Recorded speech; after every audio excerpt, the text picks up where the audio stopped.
Mesdames et messieurs, bonjour, ravi de vous retrouver et bienvenue à cette nouvelle édition de notre programme quotidien Midi au Caire. Et commençons l'édition d'aujourd'hui du vendredi 11 août 2023 avec les nouvelles les plus importantes.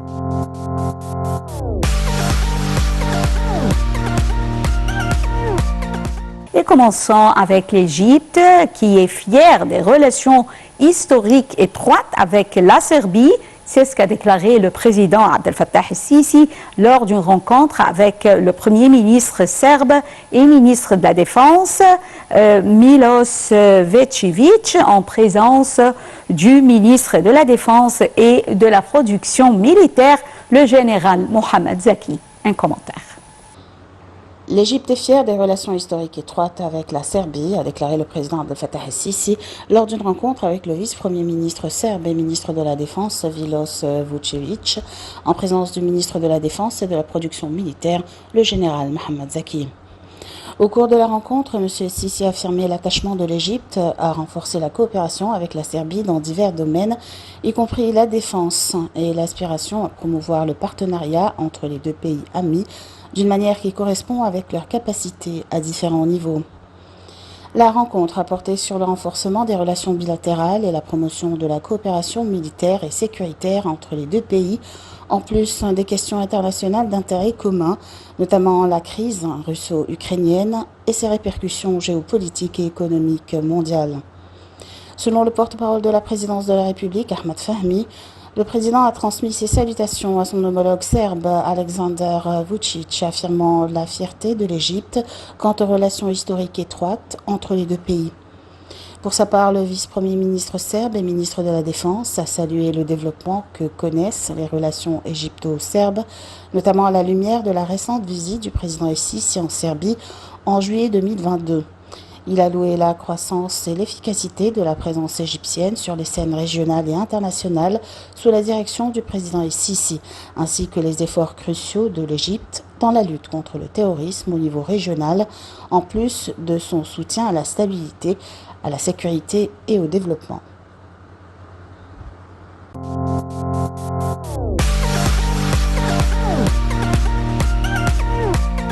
Le gouvernement égyptien estime qu'il y avait encore des opportunités de saisir pour renforcer la coopération entre l'Égypte et la Jordanie, en particulier les domaines du commerce et de l'investissement. C'est ce qu'a déclaré le Premier ministre Mostafa Madbouli dans une allocution à la 31e session du Haut Comité conjoint égypto-jordanien.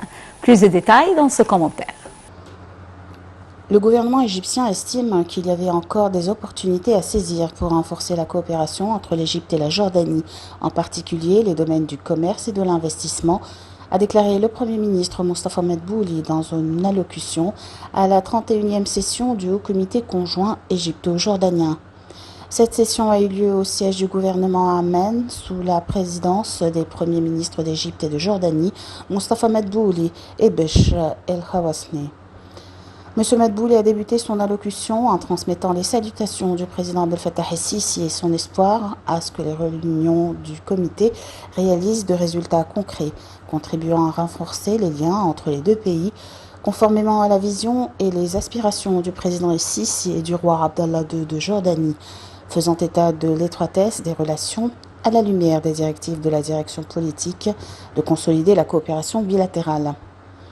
Le chef du gouvernement a apprécié le travail de ministres, de hauts responsables et d'experts des deux pays et les efforts qu'ils ont déployés ces derniers jours pour que la session débouche sur des résultats concrets qui répondent aux aspirations des deux peuples. Il a salué l'attachement des deux pays à assurer la tenue périodique du Haut Comité égypto-jordanien depuis son lancement, en la considérant un modèle à suivre au niveau de l'action arabe commune et indiquant la responsabilité qu'assument les deux parties pour aller de pair avec les développements de l'action conjointe, en établissant les contacts directs et continus tout au long de l'année entre les responsables concernés dans les divers domaines, et cela pour surmonter tout obstacle susceptible d'entraver le processus de coopération. et de révéler la communication directe avec son homologue jordanien, insistant sur l'importance de celle-ci pour faire avancer les relations et surmonter tout obstacle bureaucratique.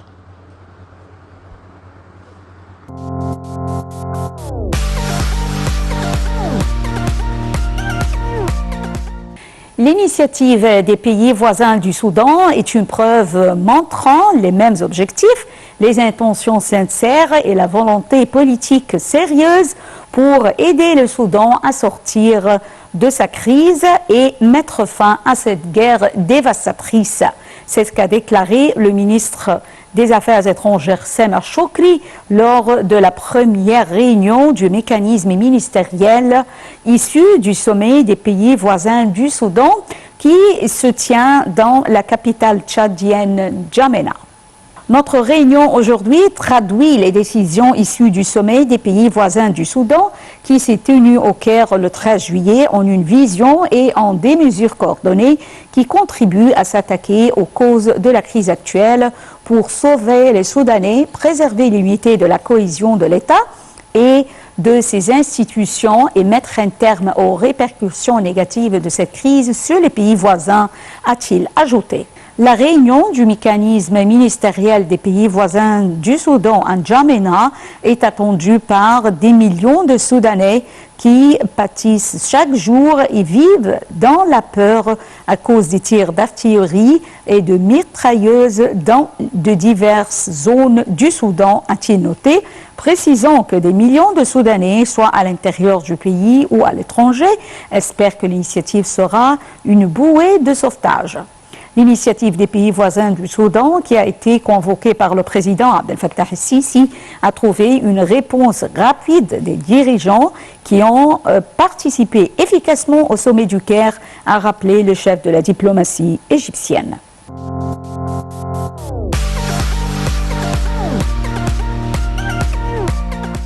Le ministre des Affaires étrangères Samar Shoukry a souligné le soutien de l'Égypte aux mesures et efforts du président tunisien Kais Saïd visant à bâtir un meilleur avenir pour le peuple tunisien frère, à instaurer la stabilité dans le pays et à jeter les piliers de la nouvelle République.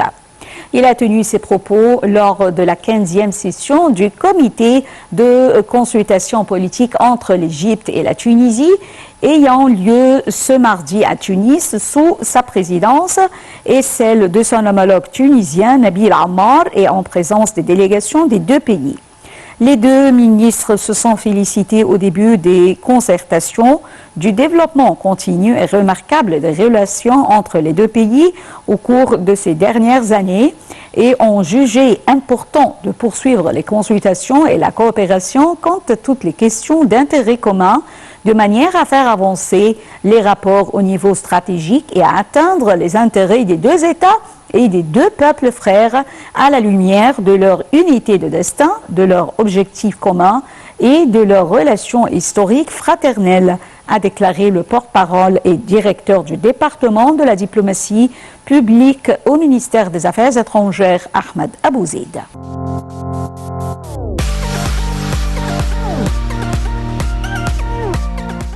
Et passons, mesdames et messieurs, au dossier économique.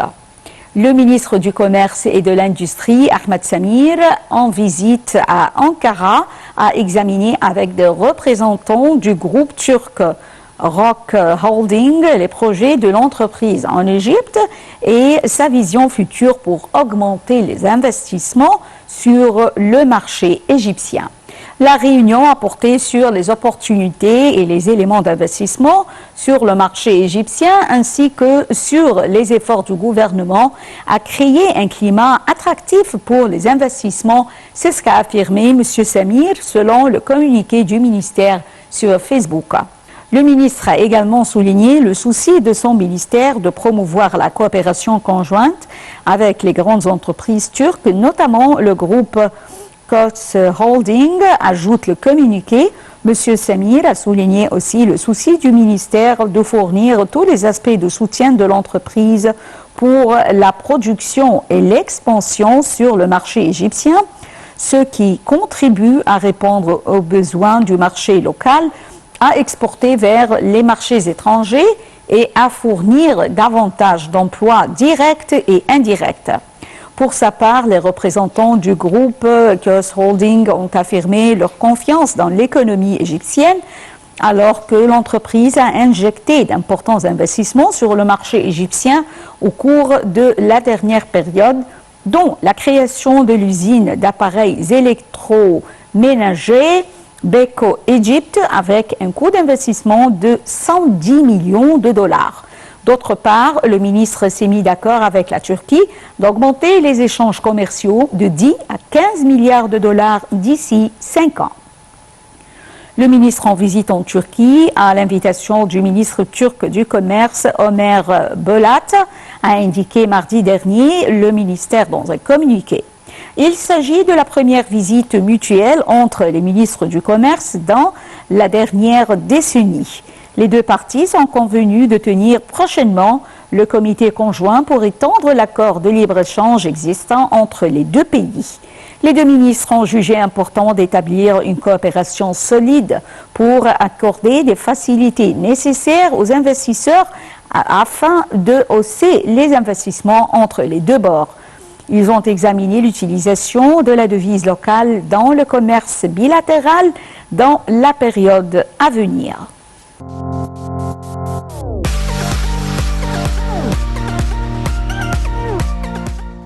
Le ministre du Développement local, Hicham Amna, et la ministre de la Solidarité sociale, Nivine El-Kabbaj, ont examiné le renforcement de la coopération dans les domaines de commercialisation des produits artisanaux et patrimoniaux dans les gouvernorats. Les expositions des métiers artisanaux et patrimoniaux ouvrent des opportunités prometteuses à la mise sur le marché de leurs produits et au soutien des entrepreneurs en offrant des points de vente dans des zones vitales pour le vendre à des prix abordables aux citoyens, a dit M.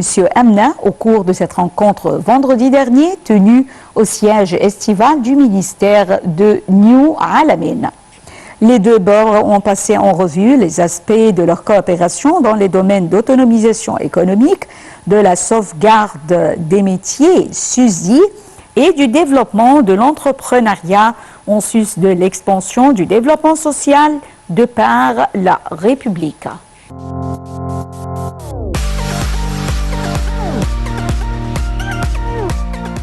Le ministre du Logement et des collectivités urbaines, Asim Ghazar, a souligné le vif intérêt qu'accorde l'Égypte à la construction du barrage et de la centrale électro-hydraulique Julius Nyerere en Tanzanie. El Ghazar s'exprimait lundi dernier en inspectant l'état d'avancement du travail au projet de barrage et de centrale électro-hydraulique Julius Nyerere, mise en place par une alliance égyptienne. Le ministère a dit que cet énorme projet concrétisait les relations distinguées entre l'Égypte et la Tanzanie, ajoutant que le président Abdel Fattah el-Sisi suit périodiquement ce projet en raison de son rôle attendu dans la fourniture d'électricité à la Tanzanie.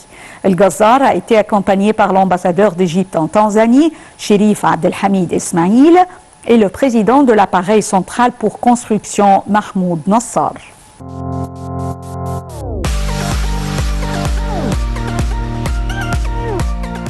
Le canal de Suez a réussi à réaliser une nette hausse sans précédent, ayant atteint 35% en comparaison aux années passées, a relevé le chef de l'autorité du canal de Suez, l'amiral Oussama Rabia, faisant allusion au service assuré par le canal aux navires qui le traversent.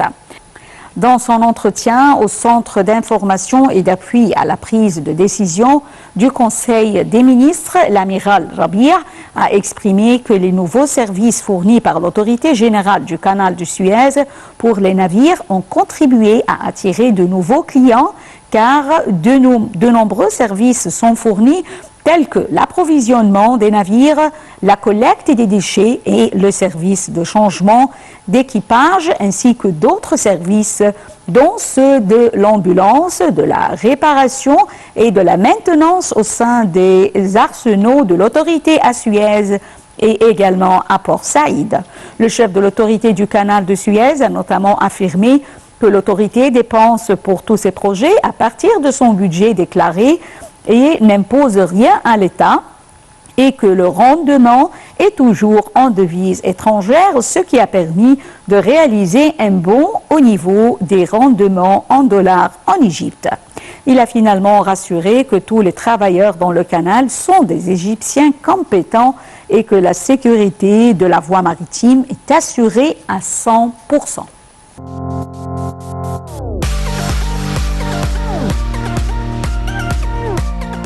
Le chef de l'autorité du canal de Suez, ACS, Oussama Rabia, a annoncé que l'équipe de sauvetage maritime avait réussi à localiser le remorqueur qui a coulé après être entré en collision avec un méthanier dans le canal. Les opérations pour le récupérer et dégager la voie de navigation recommence dans les prochaines heures, a fait savoir M. Rabia samedi dernier dans un communiqué de presse. Le trafic dans le canal en provenance du nord ne s'est pas arrêté et n'a pas été affecté par l'accident, alors que le transit des navires provenant du sud reprendra dans les 2 heures maximum, a-t-il déclaré. Les équipes de sauvetage ont réussi à secourir 6 membres d'équipage qui ont été hospitalisés et sont dans un état stable, alors qu'un 7e est toujours porté disparu, a-t-il indiqué.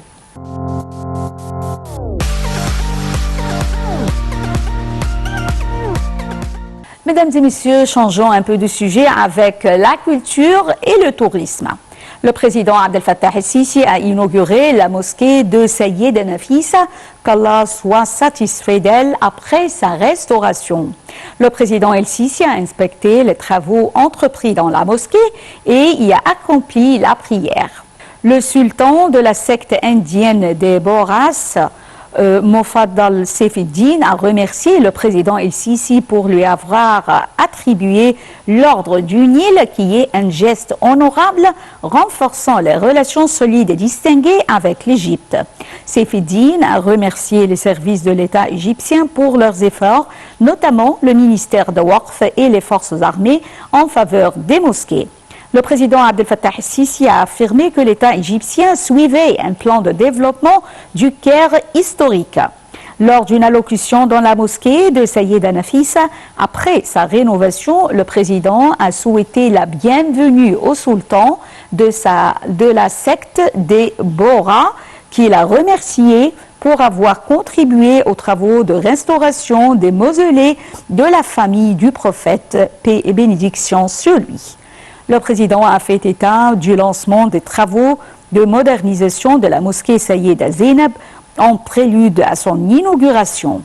Le chef de la secte de Bohras a offert au président el-Sisi un exemple du Coran en guise d'appréciation pour ses énormes efforts pour rénover les mosquées des membres de la famille du prophète, paix et bénédiction sur lui.